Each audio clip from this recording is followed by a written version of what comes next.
तख्त जगाना चाहते 8 हो, फरवरी की सुबह क्रैन पे मोहर लगानी है। जी तख्त पिलाना चाहते हो, गर वक्त जगाना चाहते हो।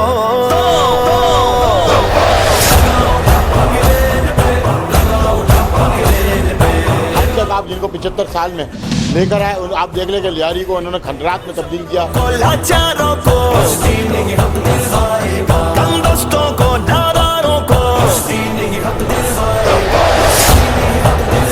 इंशाअल्लाह तहरीक लगे पाकिस्तान अगर इक़्तिदार में आती है, आपके तमाम आईनी हुकूक़ की पामाली करेगी, आपके बच्चों को फ्री एजुकेशन की तरफ लेकर जाएगी। लियारी को इंशाअल्लाह एक मिसाली डिस्ट्रिक्ट बनाया जाएगा। दस्तूर रियासत क्या होगा,